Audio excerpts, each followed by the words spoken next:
जय मसी सबैजनालाई प्रवेश कृष्णको नाममा आज हाम्रो साथमा हुनुहुन्छ हाम्रो दाजु रनेश्वर राई है। अब हामी आज यो जिउँदो पानीको कति भन्नाले चाहिँ वर्ष 6 को जनवरी मार्च 2006 को अङ्क 2 पूर्णाङ्क 20 हामी पढ्नेछौँ।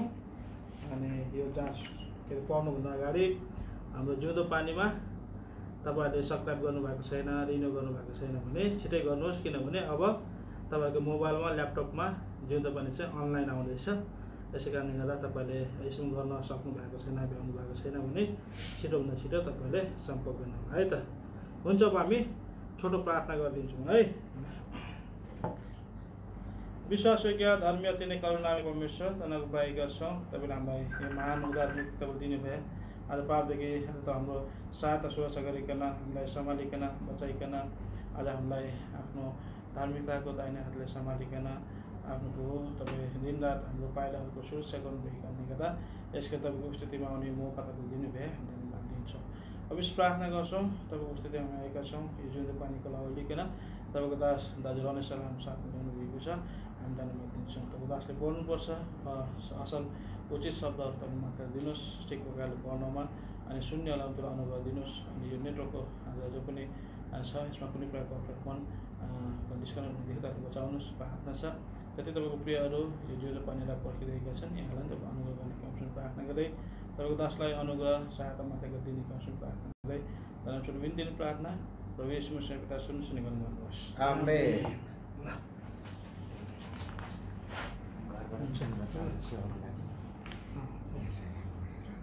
यो गर्नु नि हो त्यसपछि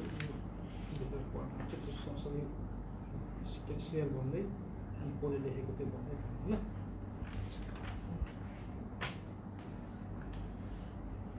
हस्, अब सुरु गर्नेछौँ। यहाँ 22औं बङ्गालो नयाँ नयाँ भनेर यहाँनिर शीर्षक छ माथिबाट। कुराभित्रको असला र बुदुनालाई धरी जाडो लाग्ने पुष माघको शीतल लहरको लुगलुगाउँदो सप्तकोशीभित्र पनि लालुपातेको रङ्गीन फुलाइने क्रिसमसलाई फेरि अँगाल्न लागेको छ। चिसो सिरेटोका सुइराहरूमा एक सरो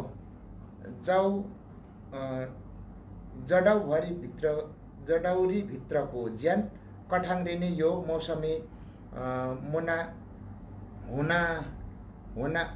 हुनामीलाई थेक्नै पर्ने भए तापनि मनमा भने ठन्डा महिनाको भित्र विशेषताहरू बडा दिन छुट्टी जाडो तर्काउने मेलोमेसो हिउँ पर्नुको रमाइलो र नयाँ सङ्गालोको आगमन र शुभकामनाका कोसेलीहरूका आभासहरूले एक खाले न्यानो ओत्याएको हुन्छ। प्राकृत जाडो थेक्ने एउटा भावनात्मक न्यानोपनबाट यता कता ओतिएका छन्।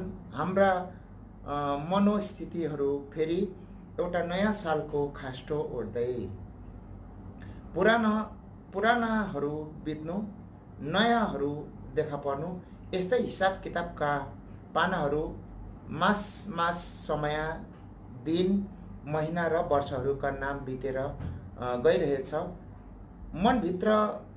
मनभित्रकै आवासहरूको तलाउमा केही बेर अघिसम्म टह लाग्ने नयाँ जुन हेर्दै कतै बगी गए जस्तो नयाँ साले सारङ्गीमा पुरानै पीडाहरू बल्झिरहन्छन्।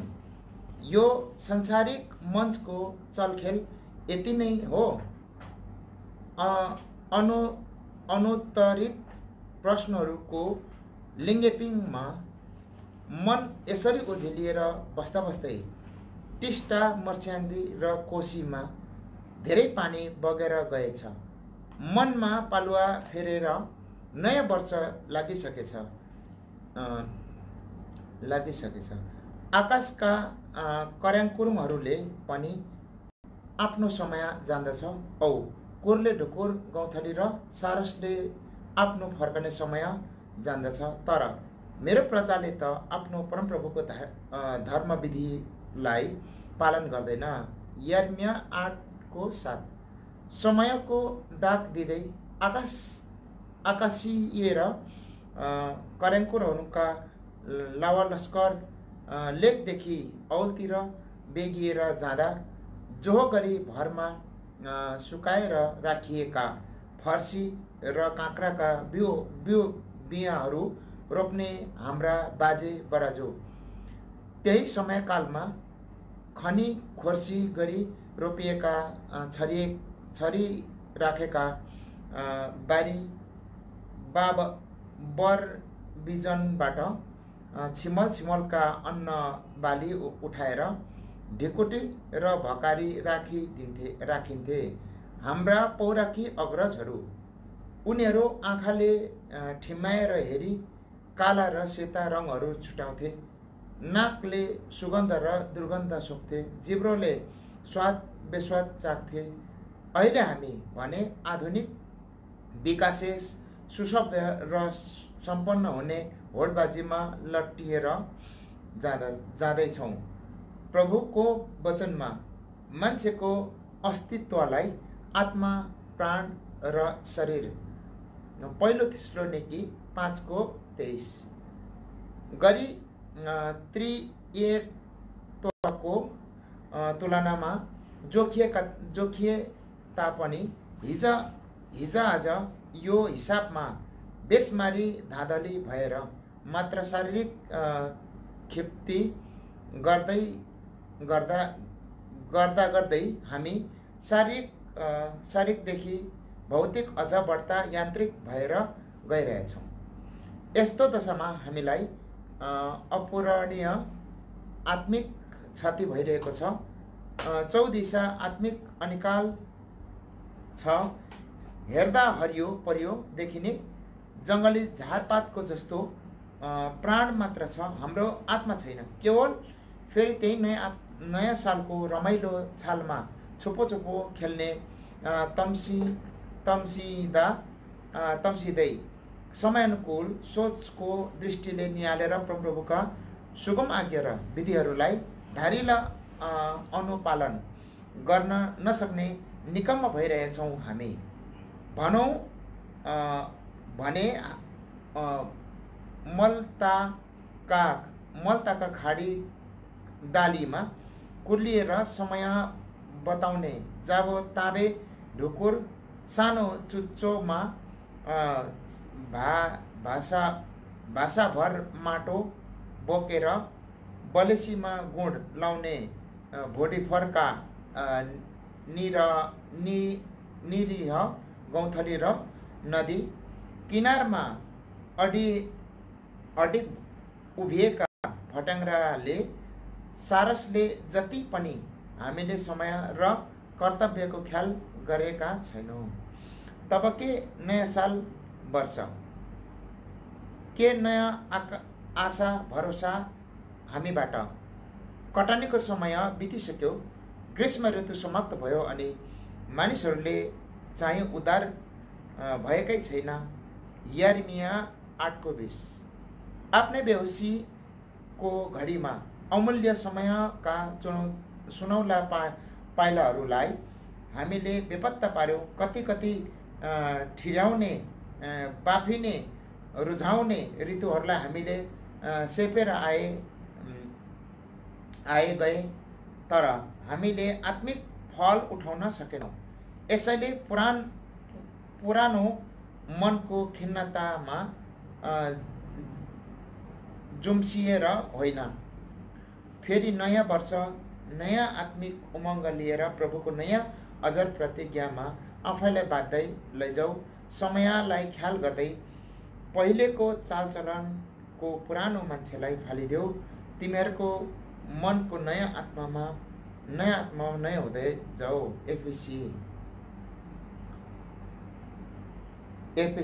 4:22-23।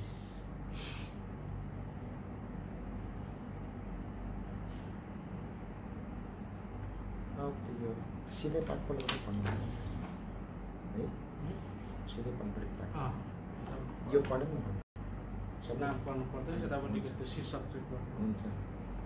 जिउँदो पनि त्रैमासिक मसीह पत्रिका जनवरी मार्च 2006 अङ्क 2 पूर्णाङ्क 22। जसले ममाथि विश्वास गर्दछ पवित्र शास्त्रले भनेअनुसार उसको हृदयबाट जिउँदो पानीका नदीहरू बग्नेछन्। यूहन्ना 7:38। संरक्षक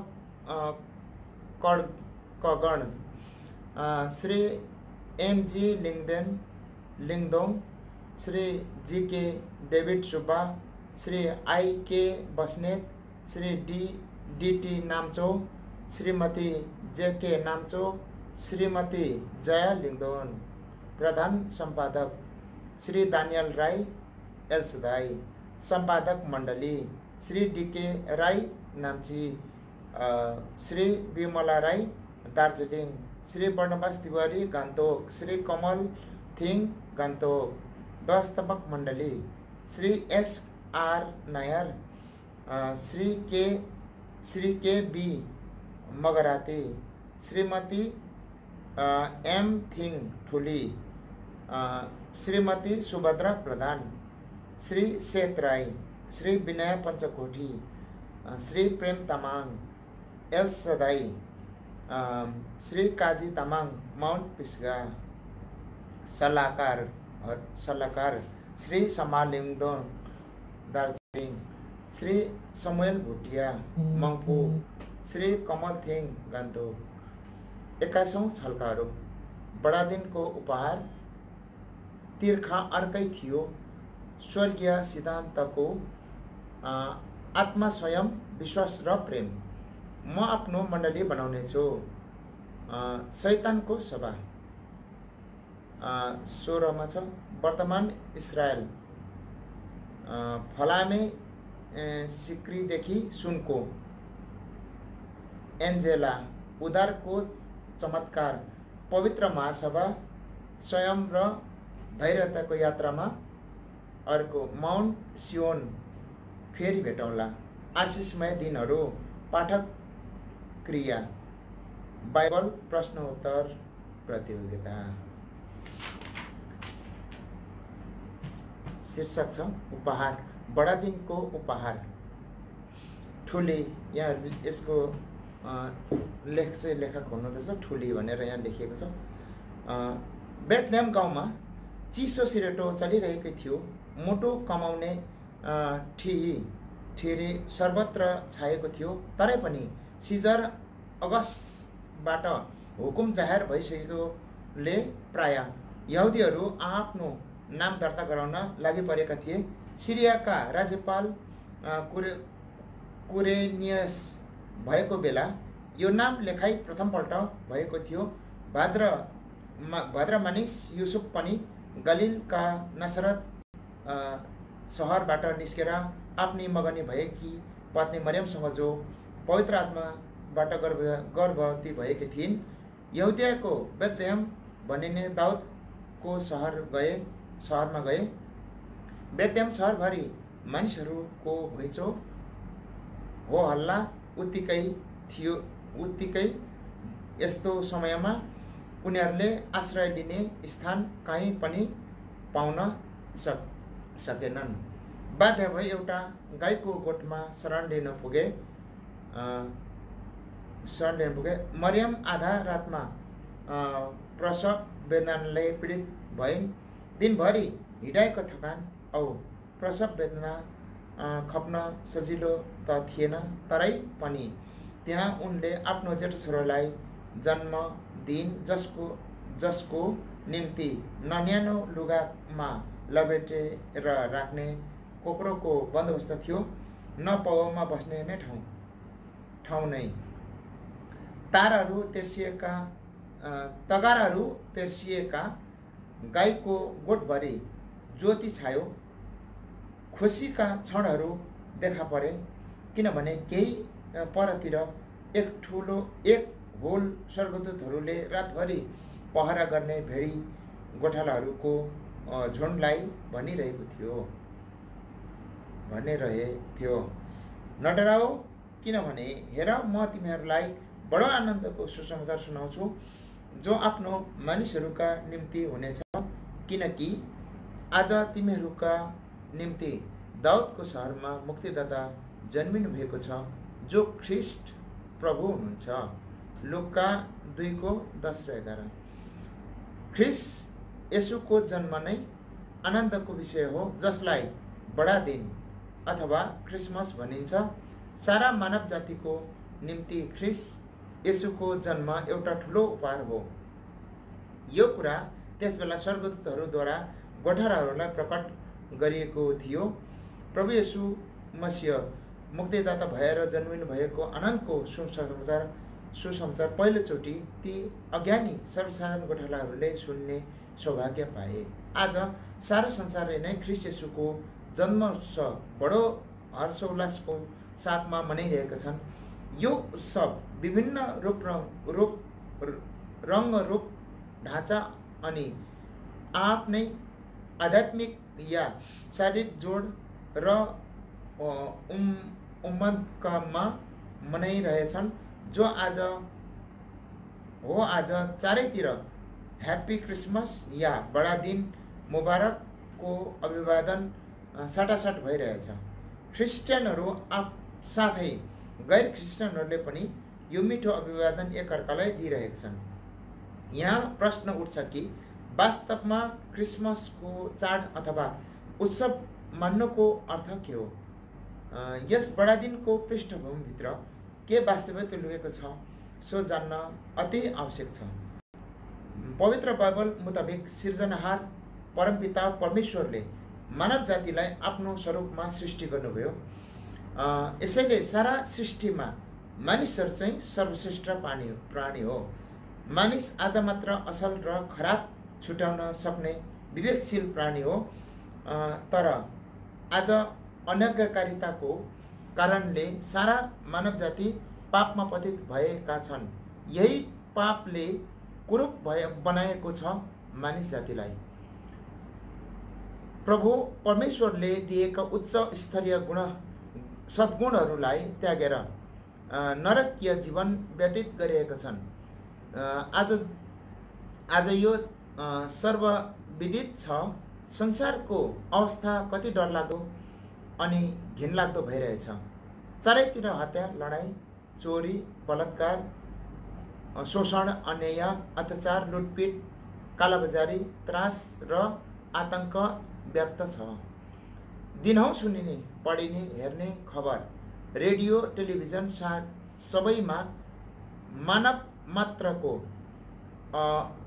अधोगति औ पतन भइरहेको पाउँछौँ। यस संसारमा शान्ति कहीँ छैन, हामी स्पष्ट भन्न सक्छौँ। संसारका सबै राष्ट्र औ क्षेत्रमा शान्तिले बास गरेको छैन। शान्ति स्थापनाको निम्ति धेरै वार्ताहरू आयोजना गरे तापनि सबै विफल भइरहेछन्। हाम्रो आँखाले अघि परिवारहरूका लुटिएका छन्। अमेल द्वेष भावना प्रबल भइरहेको छ।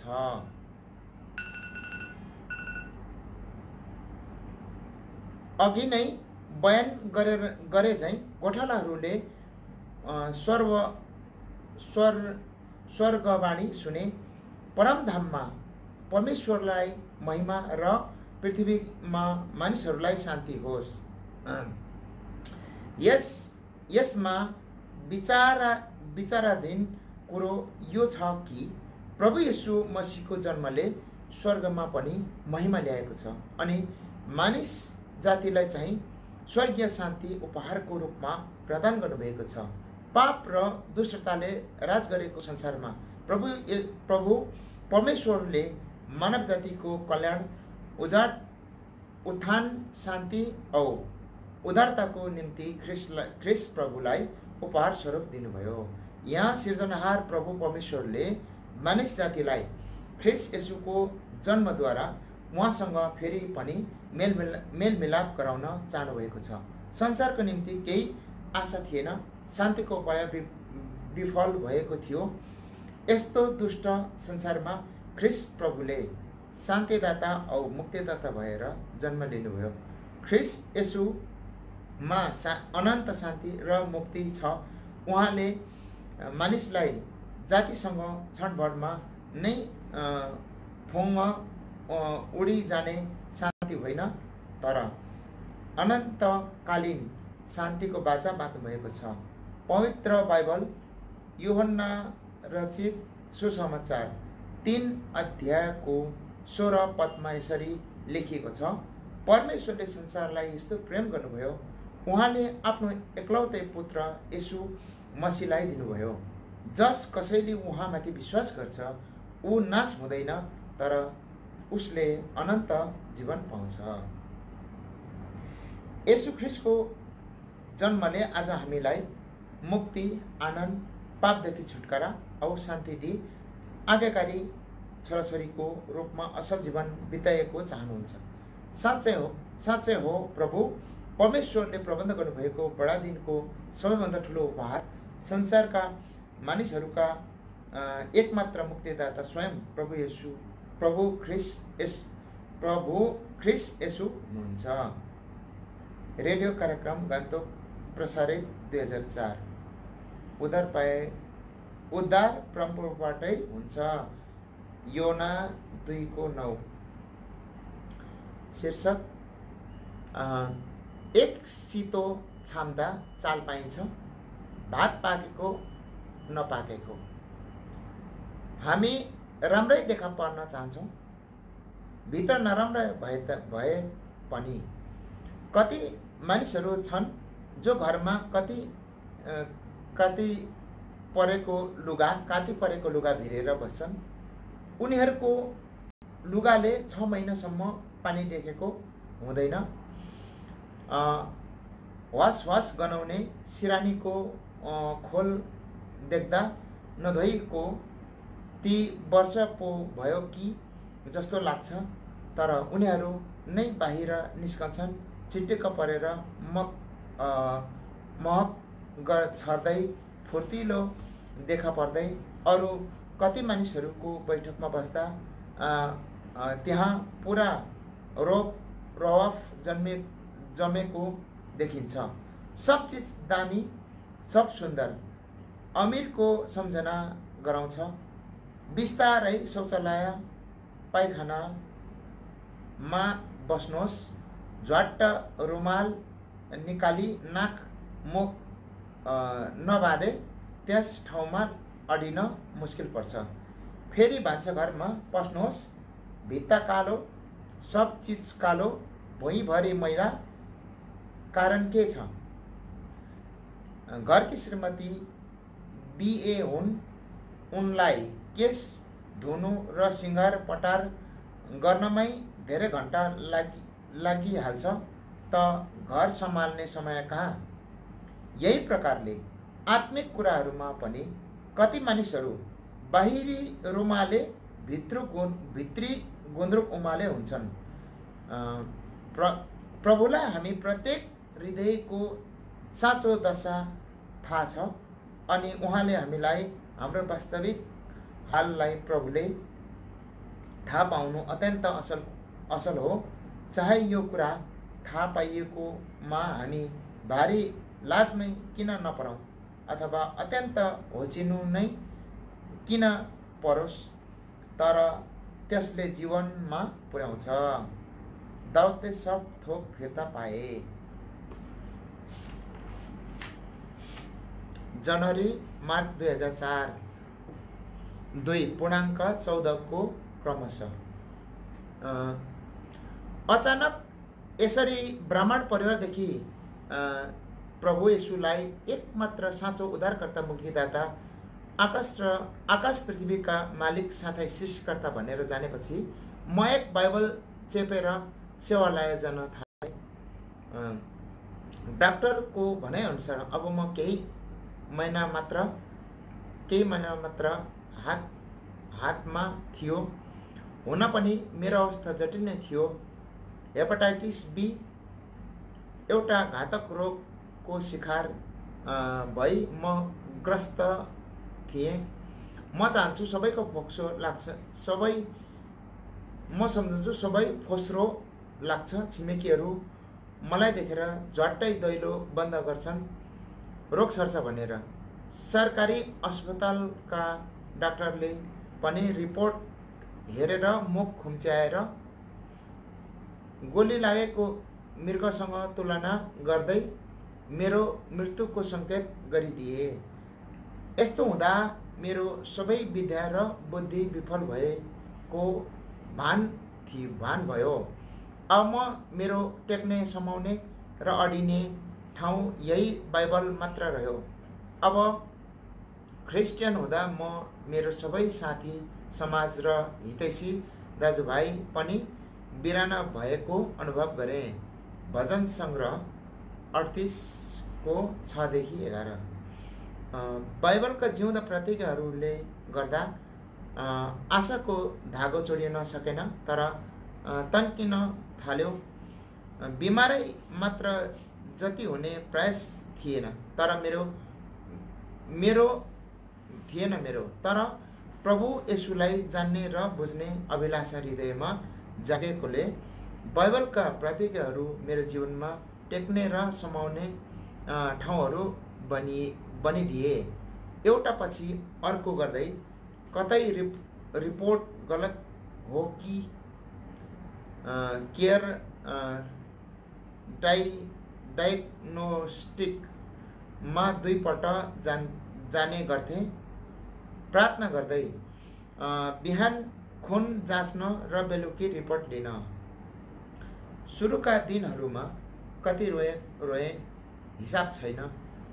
बजारका फुटपाथ हुँदो एक्लै रोमालिँदै प्रभु यीशुलाई कति प्रार्थना गर्थे, हे प्रभु, मर्ने दिन नजिकै छ, कतै दया भए मेरो रिपोर्ट नेगेटिभ आउँछ कि, रिपोर्ट हात लाग्छ फेरि पनि पोजिटिभ नै।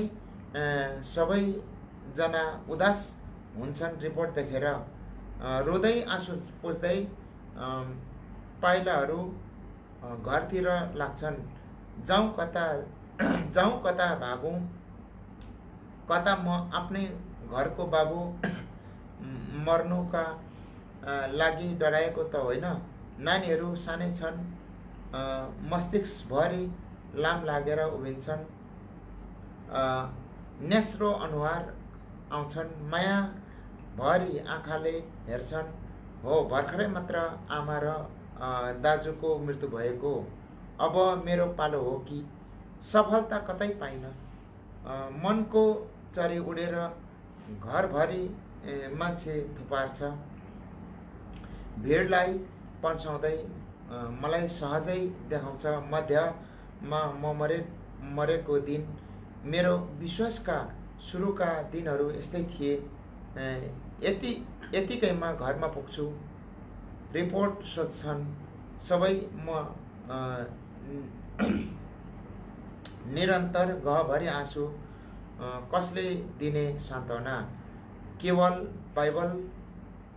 बाइबल हातमा छ, बिहान बेलुकी दिउँसो राति यसलाई पढ्न थाल्छु। बाइबलभित्र देखाएका दुईजना मानिस झट्ट आउँथे मेरो अघि। केही पछि एक गर्दै एकजना वृद्ध पाको र अर्को एक जवान र जोसिला थिए।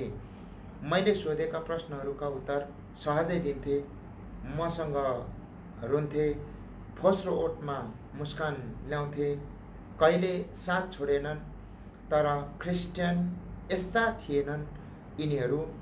यी विश्वासीहरू दुखी दिन र असहायहरूलाई सङ्गति दिन जहीँ पनि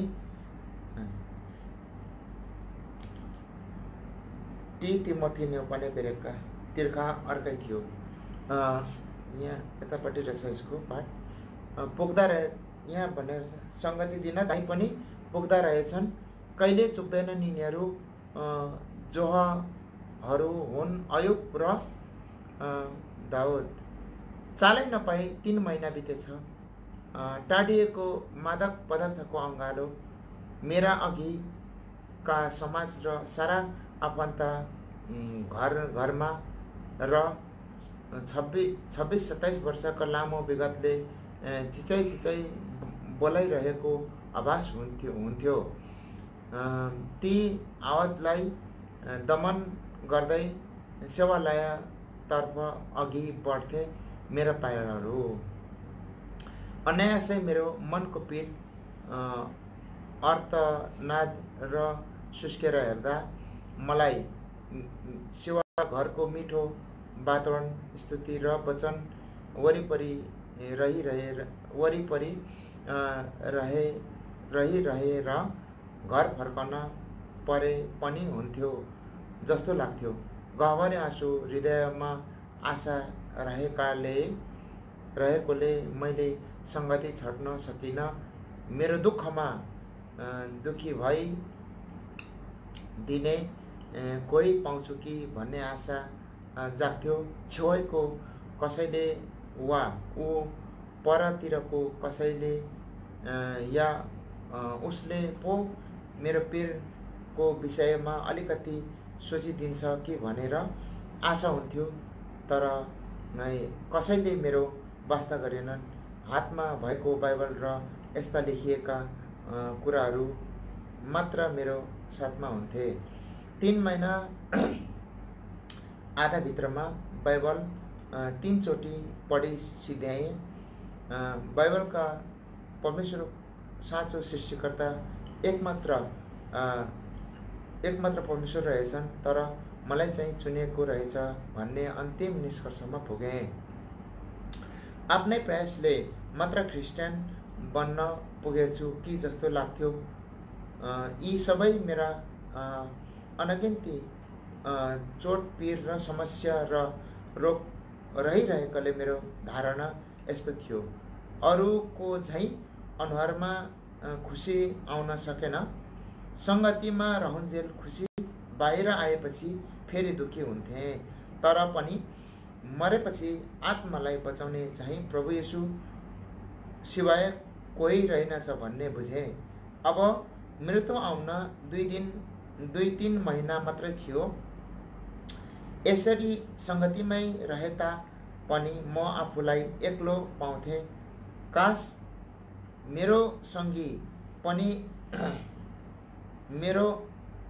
सँगी विश्वासीहरूले आनन्द खुसीसित गाउँदा उपासना गर्दा म पनि यस्तो गर्न पाएँ त मैले पनि सजिलै नजिकैबाट प्रभु यीशुलाई जान्न सके त मेरा समस्या सबै समाधान हुन्थे होलान् इत्यादि सम्झन्थे।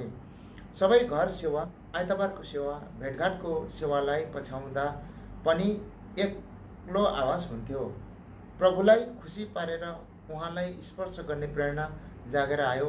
अरूले खुसी मनाएको आवाज मेरो आवाज मिसिन सकेन।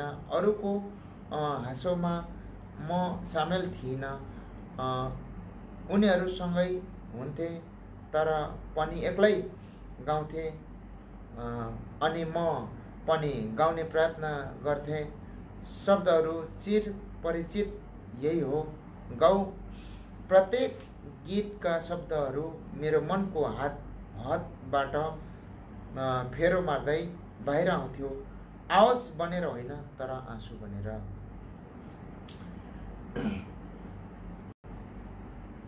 देशको आपतकालीन सङ्कटकालीन समस्यामा सेना बढे चाहिँ बाइबलका शब्दहरू र गीतका बोलहरू मेरो हृदयबारीका कुनाकुनामा बेधडक हिँड्थे, बाहिर भित्र गर्थे, मलाई नसोधी आउने जाने गर्थे।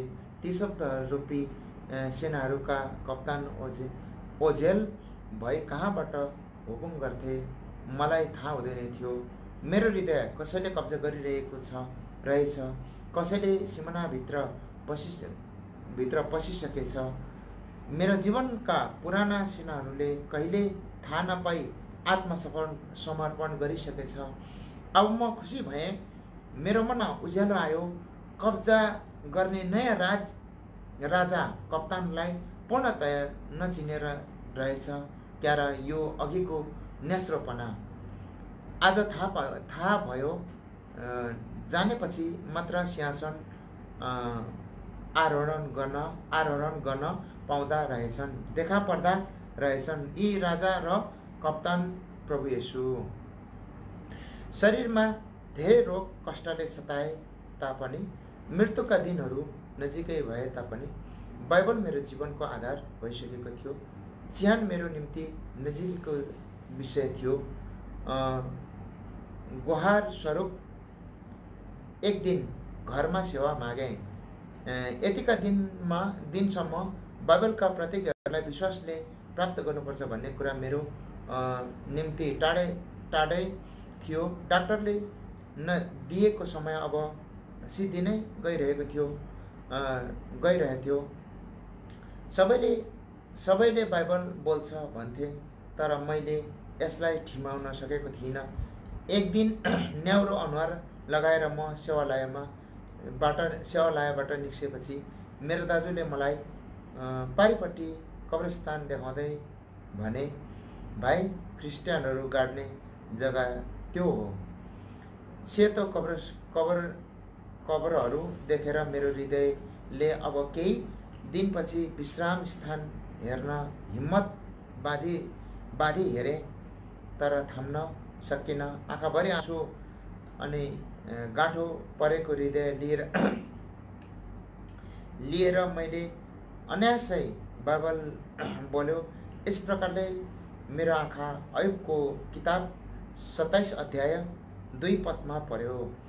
यो पढेपछि आँसु लुकाउँदै म घरतिर लागेँ। क्रमशः परमेश्वरको अनुग्रह पाउनु कति ठुलो कुरा, यो एकदमै सत्य कुरो हो। परमेश्वरले हामीलाई आशिष दिनु भएन भने हामीले कुनै कुराबाट आनन्द प्राप्त गर्न सक्दैनौँ। हामीले रात दिन परिश्रम गरी प्रशस्त पैसा कमाउला, तर यदि परमेश्वरले हामीलाई असल स्वास्थ्य दिनु भएन भने त्यस पैसाबाट हामीले के आनन्द पाउन सक्छौँ र? यदि परमेश्वरले हाम्रो परिवारमा मेल र शान्ति हालिदिनु भएन भने त्यस पैसाले के चैन देला र? हामीलाई भएका चिज र सम्पत्तिबाट आनन्द पाउनु हो भने हामीलाई स्वर्गको आशिष एकदमै चाहिन्छ। उहाँको कृपा र अनुग्रह भएन भने हामी के पाउन सक्दैनौँ। पाइहाले तापनि त्यसबाट आनन्द पाउन सक्दैनौँ। सवार दाउदले सबै फिर्ता पाए। तिमीहरू सङ्घीय नागरिक र परमेश्वरको सदस्यहरू भएका छौ। एफिसी 2:19।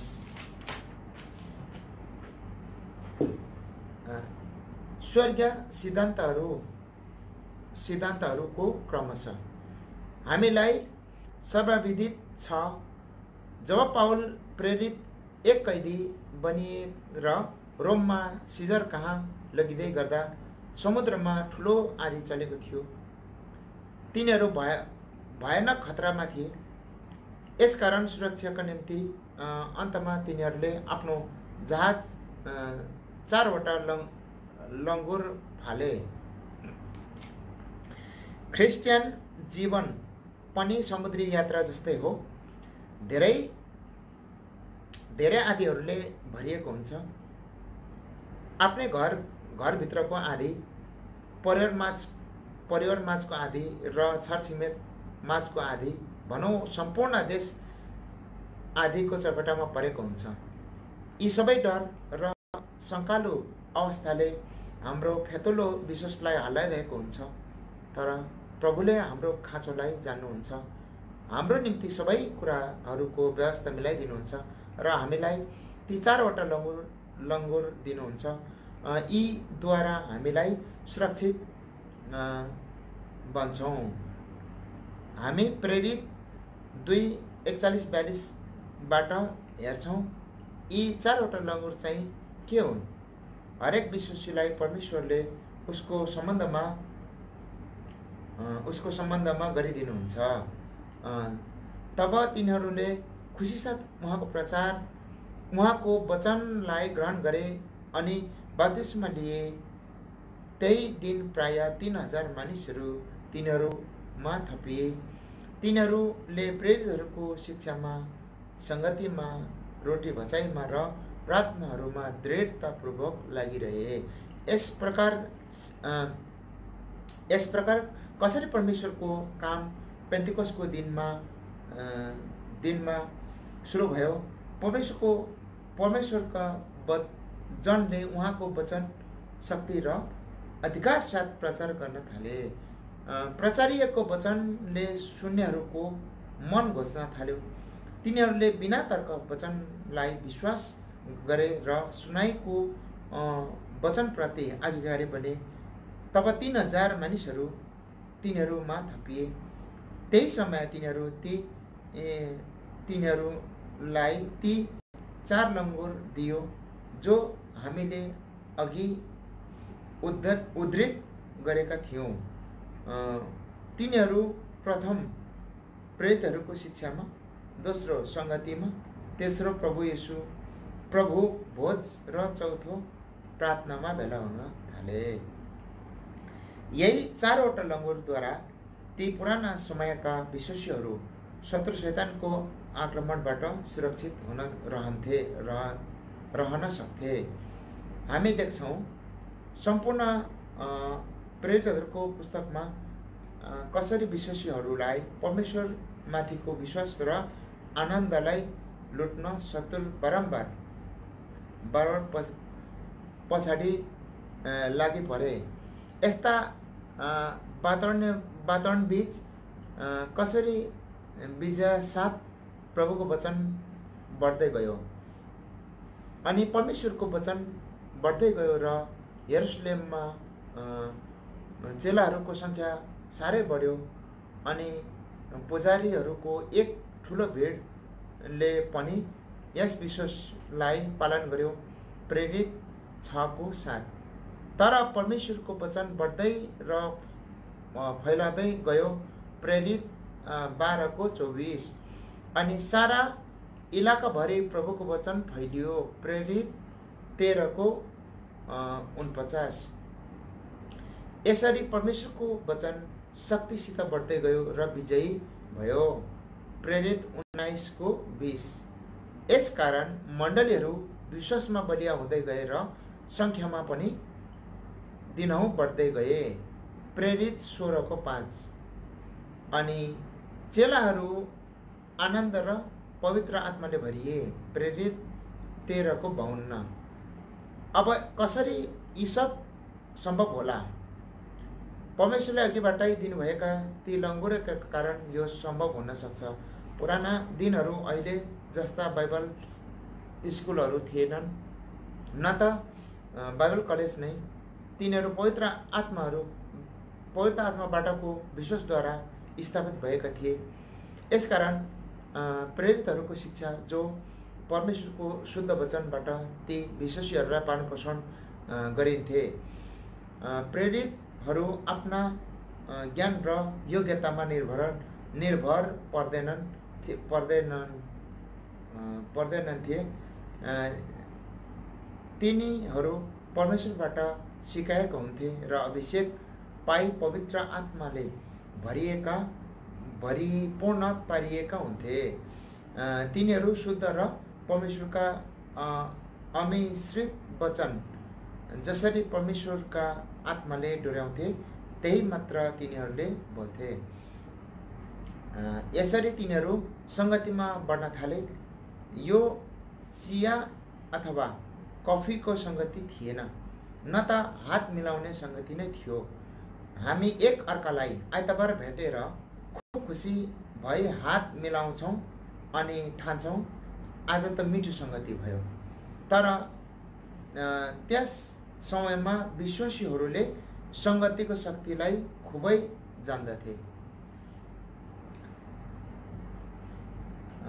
ब्रदर बखात सिंह, अनुवादक भाइ सेठ। उपासना अनि सङ्गति। अनि तिनीहरू जब सम्भव हुँदै एकअर्का साथ भेला भई प्रभुबाट पाएको आशिषहरू बाँडचुँड गर्ने गर्थे। तिनीहरू प्रभु भोजमा बढ्दै गए।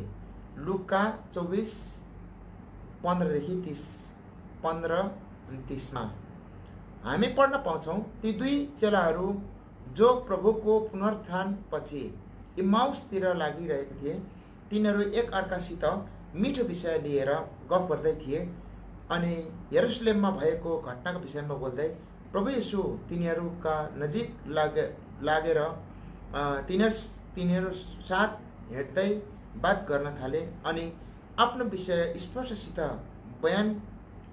व्याख्यान गर्दै कसरी दुःख भोग्नु, कहाँ मर्नु र फेरि बौरी उठ्नु र महिमामा प्रवेश गर्नु आवश्यक थियो। यद्यपि प्रभु आफैले तिनीहरूलाई सिकाइरहेका थिए र तिनीहरूले उहाँलाई चिन्न सकेनन्। जबसम्म यो घरमा आइपुगेनन् तब उहाँ तिनीहरूसँग बस्नुभयो र रोटी खानालाई भाँच्नुभयो। तब मात्र तिनीहरूको आँखा खुलियो। तब तिनीहरूले आफ्ना प्रभुलाई चिने। प्रभुले यस प्रकारले तिनीहरूलाई सिकाउनुहुन्थ्यो, हाम्रा परमेश्वर अति महान, अति सामर्थ्य अनि अद्भुतको हुनुहुन्छ। हामी हाम्रो साधारण आँखाले देख्नै सक्दैनौँ, किनकि उहाँ मानिसको कलमदेखि पर अथवा मानवीय विचारभन्दा अति उच्च हुनुहुन्छ। यद्यपि हामी उहाँलाई जान्न सक्छौँ। उहाँ हामीमा हाम्रा हितैषी आफन्तहरूभन्दा पनि नजिकको हुनुहुन्छ। जब हामी उहाँलाई र उहाँको साँचो महिमालाई जान्दछौँ, तब उहाँ हाम्रा निम्ति संसारको कुनै पनि मूल्यवान थोकभन्दा अति अमूल्य हुनुहुन्छ। हुनसक्छ हामीले परमेश्वरको वचनलाई एक विश्वासयोग्य, एक योग्य शिक्षकबाट सिकेका होला। धुरन्धर पण्डितहरूले लेखेका बगुन्द्रै पुस्तकहरू पनि पढेका होला, अथवा यस्तो अचम्मका अनुभवहरू लक्षेत्रै आफूसँग होला, तर प्रभुलाई चाहिँ राम्ररी चिनेका छैनौँ। जसरी चिन्नु पर्ने थियो भने सायद हामी धोकामा छौँ। हामीलाई धेरै वर्ष अघिको कुरा याद आउँछ। जब हामी दार्जिलिङमा थियौँ, हामी माउन्ट एभरेस्ट हेर्न टाइगर हिल गयौँ। हामी अँधेरोमै पुगेका थियौँ, तर पनि त्यहाँ अघिबाटै धेरै मानिसहरू पुगिसकेका रहेछन्। जोहरू एभरेस्टको शिरमाथि बिहानको घामको किरण एक मनोरम दृश्य हेर्नलाई थुप्रेका रहेछन्। साँच्चै यो अति मनमोहक दृश्य हुन्छ। त्यस दृश्य सजिँदै गर्दा मैले मेरा साथीहरूलाई सोधेँ, माउन्ट एभरेस्ट कहाँ पर्छ? उसले देखाउँदै भने ऊ त्यो बादलको पछिको होला जस्तो लाग्छ। मैले भने होइन होला। उहाँलाई सम्पूर्ण भेटले सोचिरहेका थिए कि हामीले माउन्ट एभरेस्ट देख्यौँ, तर तिनीहरूले बादललाई मात्रै देखिरहेका थिए। अझै थोरै प्रतीक्षा गरेपछि मात्र वास्तविक दृश्य देखिन्थे। यसरी नै प्रभुको मेच रोटी तोडाई, जसले प्रभुको मृत्यु र उहाँको आगमनको स्मरण गराउँछ, जसले उहाँको भित्री दृश्यलाई हेर्न सौभाग्य मिल्छ। यो चाहिँ उपासनाको सेवा हो। यो त्यो ठाउँ हो जहाँ हाम्रो आत्मिक उन्नति हुन्छ अनि उहाँको मूल्यलाई बुझ्न पाउँछौँ। उपासनाको खास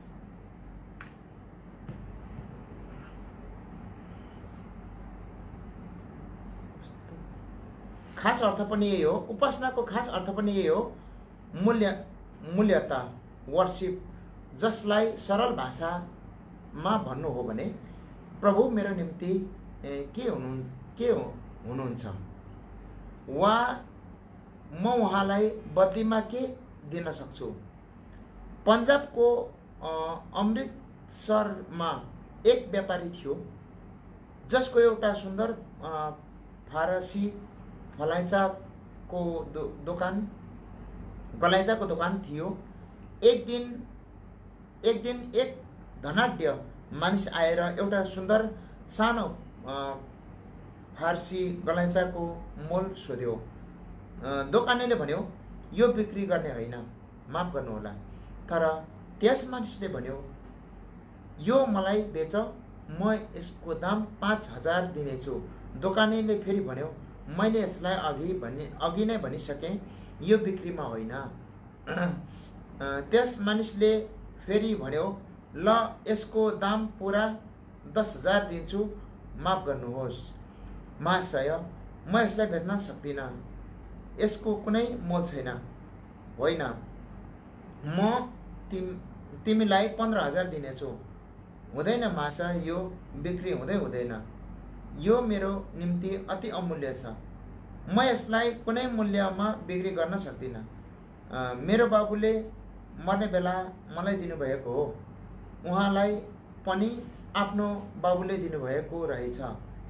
यो कसैलाई कहिले नबेच्नु र बेच्नु, यो अति बहुमूल्य वस्तु हो भनी भन्नुभएको थियो रे।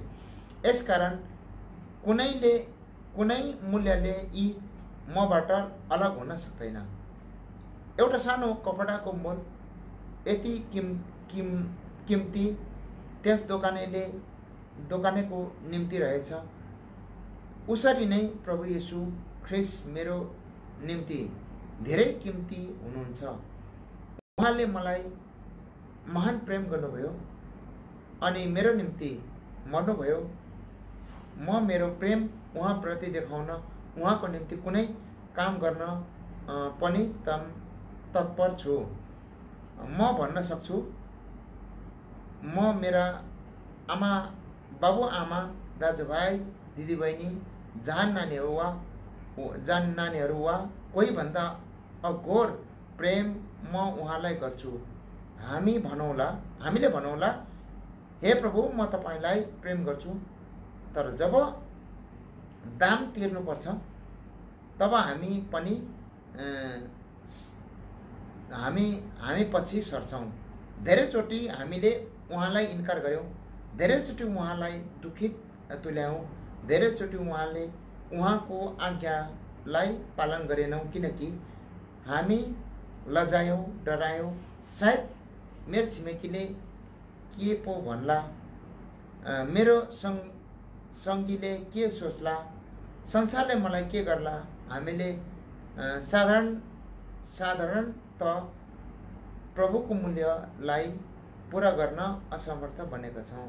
क्रमशः विश्वास नै धार्मिकता ठहरियो। रोमी 4:9।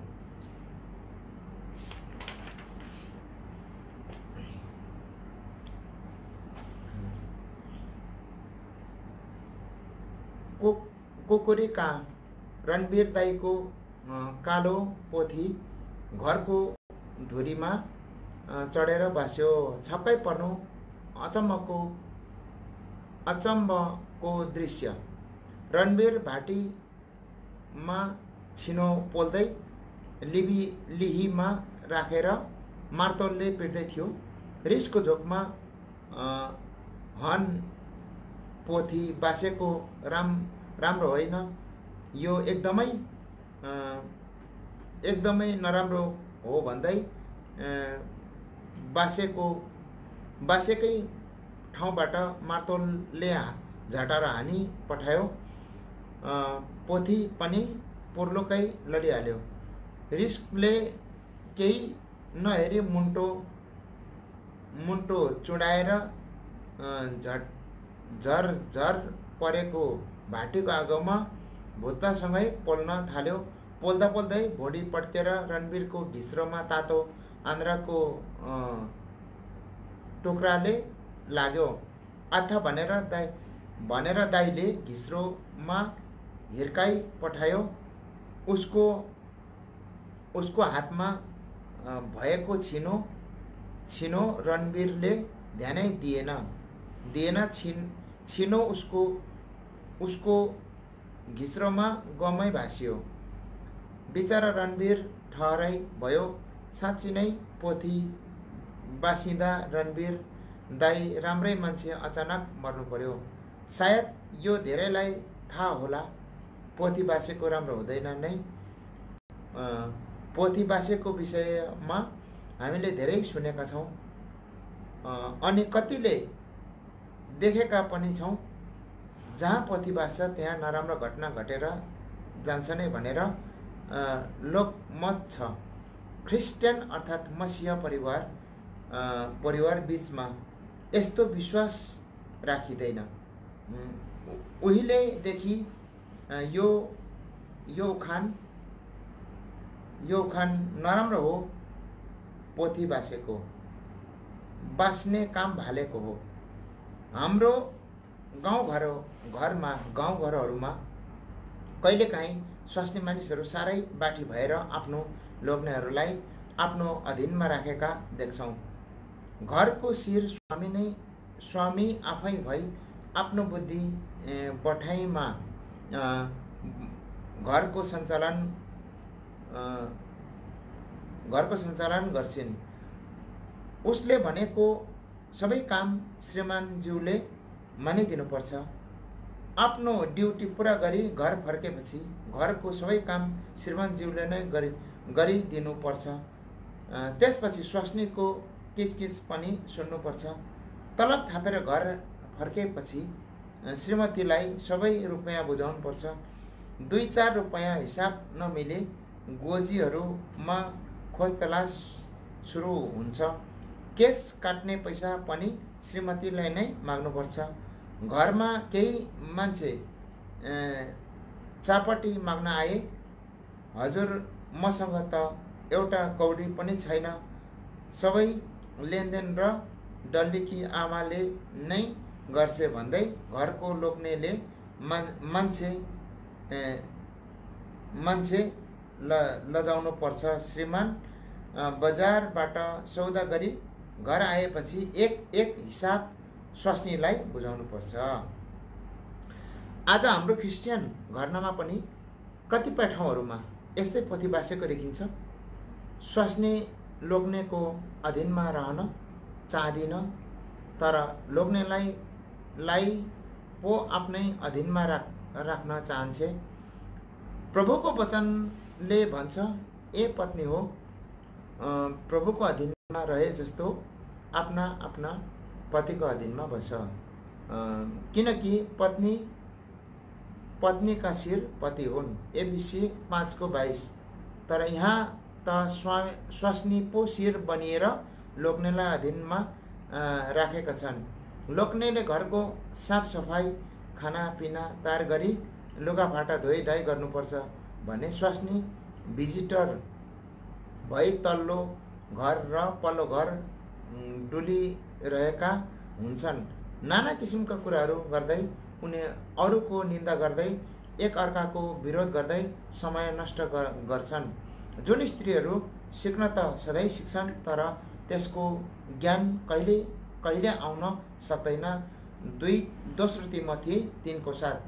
प्रभु पाउनु अघि डल्लीको बाबु संसारमा हुँदा भट्टी पसलमा भक्कु रक्सी ढोकेर बल्लो छेउ र पल्लो छेउ हुँदै गाली ग्लोज बग्दै आधा राततिर घर आउँथ्यो। जताभावी बोल्दै न्यु खोजेर डल्लीको आमालाई लात्ताले भकुर्थ्यो। नानीहरू चिच्याउँदै र कहालिँदै निन्द्राबाट उठ्थे। लोग्ने आएपछि खाना खाउँला भनी भक्कै लोग्नेलाई पर्खिरही स्वास्नी भागेर छिमेकीको घरतिर शरण लिन पुग्थे र पनि घर नै पाउँदिनथे। तर आज प्रभु पाए कि डल्लीकी बाबु त्यो पुराना कामहरू सब छोडेर ऊ नयाँ भएको छ। ऊ अब नयाँ इच्छा, नयाँ आशा, नयाँ उद्देश्य लिएर नयाँ मार्ग हिँड्न चाहन्छ भने त्यही डल्लीकी आमाले लोग्ने भन्दा थोर हुने आज आफ्नो लोग्ने टेर्न छाडेकी छ। कहिलेकाहीँ काम बिग्रदा सुधारको लागि डल्लीको बाबु कराउँदा स्वास्नी मुखमुखै लाग्न थालेकी छे। आमाको यस्तो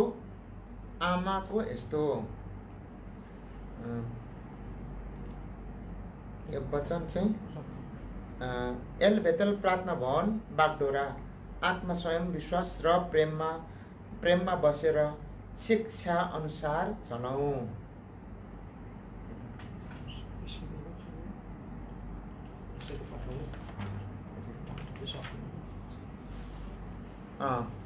आमाको यस्तो रुखो वचन सुनेर नानीहरूले पनि बाबालाई टेर्न छाडेका छन्। डल्लीकी आमा घिच्रो तन्काई स्वर निकालेर कराउन थालेपछि बिचरा डल्लीकी बाबु गवाई बिग्रन्छ। अन्य जातिहरूको बीचमा प्रभुको अनादर हुने भयो भन्ने सोचेर डरले कामदै भयो डल्लीकी आमा नकराऊ, मेरो भुल भयो, क्षमा गर भन्दै स्वास्नीलाई थुम्थमाउनु पर्छ। आज प्रभु पाएर डल्लीकी बाबु परिवर्तन हुँदा डल्लीकी आमाले यो पहिलाको साटो पो लिएकी हुन् कि प्रभु पाएपछि प्रभुकी छोरीहरू दिदीबहिनीहरू आत्मा सञ्चमी पतिव्रतता घरजाम गर्न सक्ने दयालु आफ्ना लोग्नेका अधीनमा रहने होन् कि परमेश्वरको वचनको निन्दा हुन नपाओस्। तितस 2:5। त्यस किसिमका घरना संसारमा पनि कसैले मन पराउँदैन। त्यस घरका लोग्नेलाई कतिले ठट्टामा उडाउँछन्, जसको मान सम्मान स्वास्नीले नै नष्ट गरिदिएका हुन्छन्।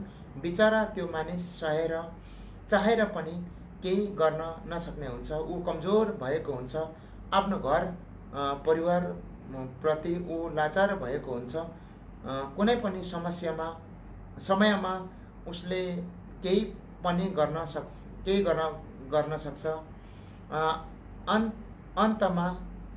अन्तमा त्यो घरमा बिग्रन पनि सक्छ। कतिपय दिदीबहिनीहरू आफ्ना घरमा मात्र बाठी भएर मण्डलीमा पनि बाठी हुन्छन्। अनेकता झगडा लडाई दङ्गा फसाद फोटकुरा ओसार पसार प्रभुको घर टम्म भर्न चाहन्छन्। कति दिदीबहिनीहरू चाहिँ अर्काको कुरा गर्न, निन्दा गर्न, दोष लगाउन जम्मा हुन्छन्। कतिले आफ्ना लोग्नेहरूलाई सुर्याउँछन्। कतिले दुर्वादासहरूलाई हातमा लिई आफ्नो हतियार बनाउँछन् अनि मण्डली चलाउँछन्, जसले गर्दा मण्डलीमा गडबड झगडा अनेकता जन्मन जान्छ। प्रभुको वचन बाइबलले भन्छ, यस किसिमले स्त्रीहरू सिक्न त सधैँ सिक्छन्, तर त्यसको ज्ञानमा कहिले आउन सक्दैनन्। दोस्रो तिमोथी 3:7।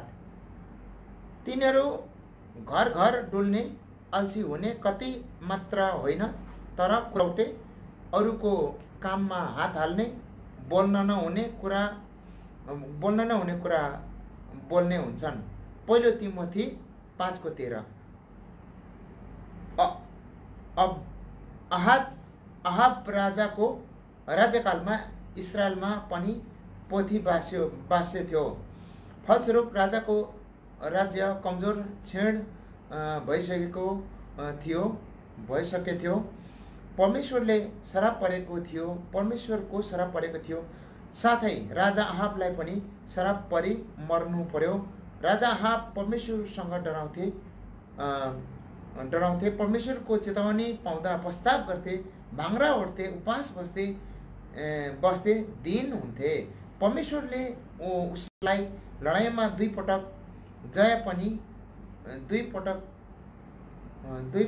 जय पनि दिएका थिए। आफ्ना पुर्खाहरू भन्दा पनि बढी पाप गर्नुको कारण चाहिँ उसको सिहोनको राजा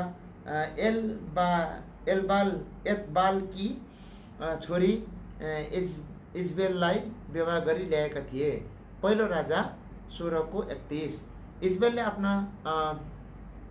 इजबेलले आफूलाई अगम बक्तिनी ठान्दथे अनि राजा आहाबलाई झुटा शिक्षा दिन्थे। इजबेलको शिक्षाहरू यिनै हुन्: व्यभिचार गर्नु,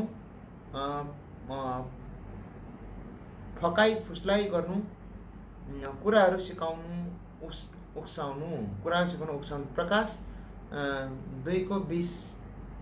पहिलो राजा 21:25।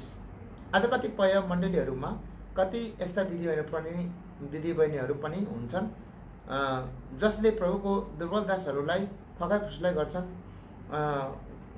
गर्छन्, कुराहरू सिकाउँछन्, सुनाउँछन् अनि मण्डलीमा अनेक तरह झगडा फुट भएर भ्रष्ट भएर जाने हुन्छ।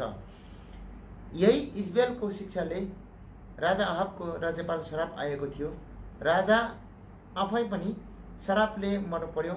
आहाबले आफ्नो परमेश्वरको अद्भुत कामलाई देखेका थिए अनि परमप्रभु नै परमेश्वर हुन्छ भनी विश्वास भए पनि ऊ रानी इजबेलको विरुद्धमा केही गर्न सक्दैन थिए।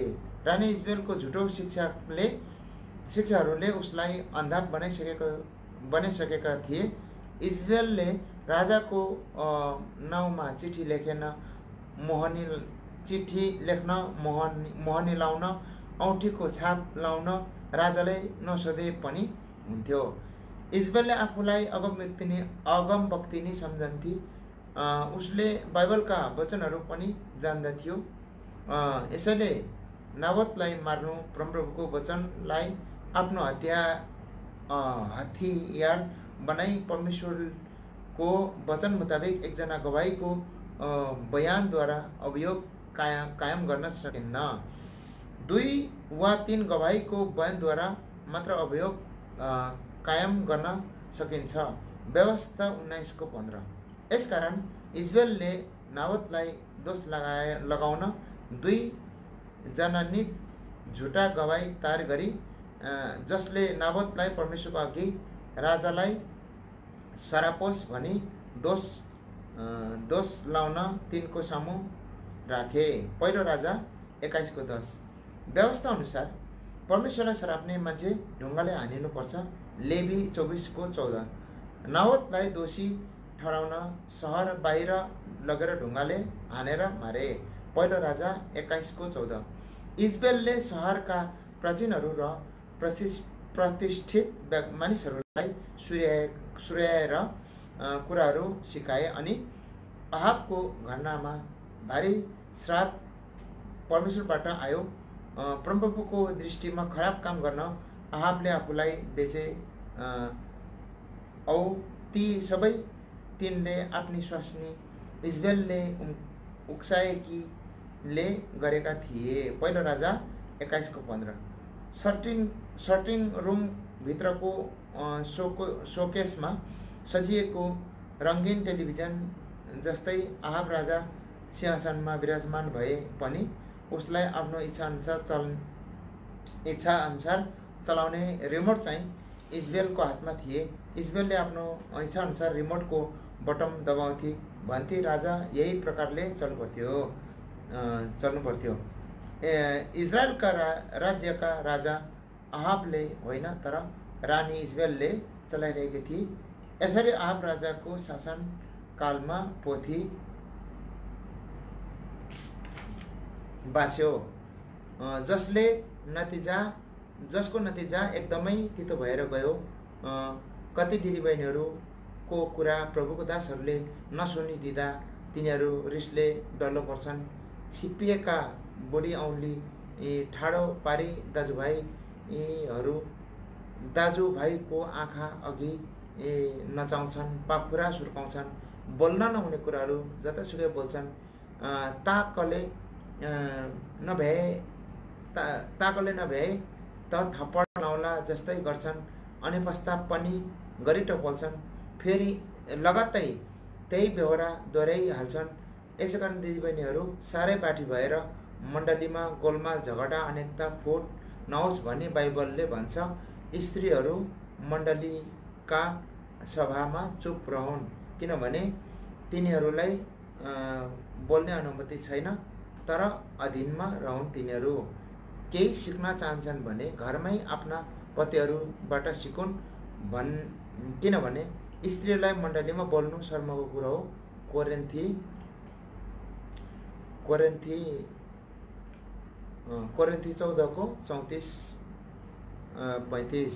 स्त्रीले बिल्कुल अधीनमा रहेर चुपसँग सिकोस्, तर स्त्रीहरूले सिकाउने र पुरुषमाथि अधिकार जमाउने काममा म अनुमति दिन्न, तर तिनीहरू चुप्पै रहन्। पहिलो तिमोथी 2:11-12। रणवीरको कालो पोथी बासिँदा बिचरा रणवीर मर्नु परे झैँ इजबेल सम्झिँदा आहाबको सम्पूर्ण घरमा नष्ट भए झैँ आज दिदीबहिनीहरू मण्डलीमा बसिँदा हाम्रो मण्डली पनि सर्डिसको मण्डली झैँ जीवित छु भन्ने नाम मात्र, तर मरेको हुनसक्छ।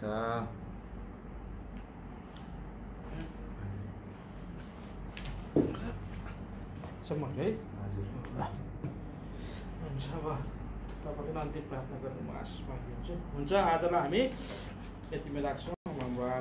फेरि अनलाइनको सेवा सुरु हुने बेला भयो।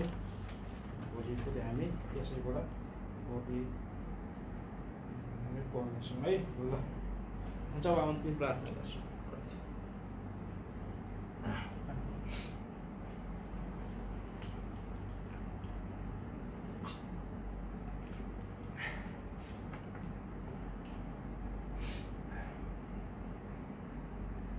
प्यार प्रभु, हामी तपाईँलाई धन्यवाद चढाउँछौँ। प्रभु, तपाईँको दयाले, तपाईँको अनुग्रहले हामीलाई यहाँसम्म अहिले जे छु म छु तपाईँको अनुग्रहले छु। जुन अवस्थामा आज म यहाँ रहेको छु अनि यो कफरनहुममा आज आउनु तपाईँको योजना र उद्देश्य थियो। प्रभु, म आएर आज यो पत्रिका जुन हाम्रो यो दैनिक यो भइरहेको हुँदा प्रभु म सामेल थिएन, तर तपाईँले आज हामीलाई मौका दिनुभयो। आज कस्तो कुराहरू यहाँनिर यो पढिरहँदाखेरि मेरो जीवनमा प्रभु के मेरो पनि थिएछ, यस्तो मैले पनि केही कुराहरू जान्नुपर्ने थिएछ। यस्ता कुराहरूलाई प्रभु म पनि कहीँ कतै यो आजको पाठबाट मेरो जीवनमा प्रभु अब तपाईँको इच्छा थियो र मैले तपाईँ नै बोल्नुभएको, मैले पनि एउटा वाहन त्यस्तो भयो। तपाईँको इच्छा रहेछ र मलाई पनि यो देखाउनु भयो।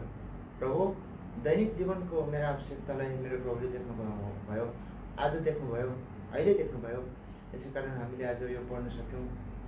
जसको विषयमा जसरी पढ्यौँ, जसरी मैले पढेँ अनि हामीले सुन्नेले सुन्यौँ, तर प्रभु यो सुन्ने मात्रै होइन, आज हामीले पनि पालन गरेर यो यस्ता आज्ञाकारी भएर वचन जसले पालन गर्नुभयो यो संसार रहेर हामी पनि तपाईँ आउनुहुँदा तपाईँको हामीले पनि हाम्रो जीवनमा प्रभु यस्ता कुराहरू, यस्ता यो विश्वासको यो आधार र असर हाम्रो जीवनमा सकारात्मक कुराहरूले हामीलाई पनि असर पारेको होस् कि हामी यसबाट हामीले केही पाइरहेछौँ अब छौँ भन्ने कुरा जान्नु र प्रभु आज जान्न दिनुभयो। धन्यवाद छ। अब फेरि प्रभु यहाँसम्म पढ्न दिनुभयो, धन्यवाद छ।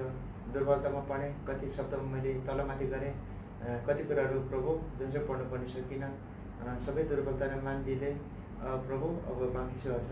फेरि यहाँदेखि उताको हाम्रो अनलाइन सङ्गति छ, यो सङ्गतिमा प्रभु अब आजको वचन दासलाई र जतिजना ड्युटीमा हुनुहुन्छ, जसजना आउन चाहनुहुन्छ र पनि अवस्था गर्दा चाहनु सक्नुहुन्न, उहाँहरूलाई पनि त्यो आउने चाहना हुँदाहुँदै कतिजना म्यानेजर कतिजना कारणले दिन सक्दैन, तर उनीहरूलाई पनि उनीहरूको हृदय बोल्नुहोस्, त्यो अवस्थाबाट छुटकारा भई आजको सेवामा सङ्गतिमा उपस्थिति हुने समय दिनुहोस् भनी प्रार्थना गर्दै प्रार्थना धन्यवाद सहित प्रभु यीशुको नाममा स्वीकार गर्नुहोस्। आमेन। प्रभु यीशुको अनुग्रह, परमेश्वर पिताको प्रेम, पवित्रताको सन्मति हाम्रो बिचमा, सारा विश्वको बिचमा अनि जीवनको परिवारको साथमा आजदेखि सदा सदा समान बनिरहेका हौँ। आमेन। जय मसीह सबैजनालाई जतिजनाले हामीलाई हेरिराख्नुभयो तपाईँहरूले प्रशस्त आशिष हुनुभएको छ। यसरी नै हामीलाई साथ दिनु होला है त। जय मसीह।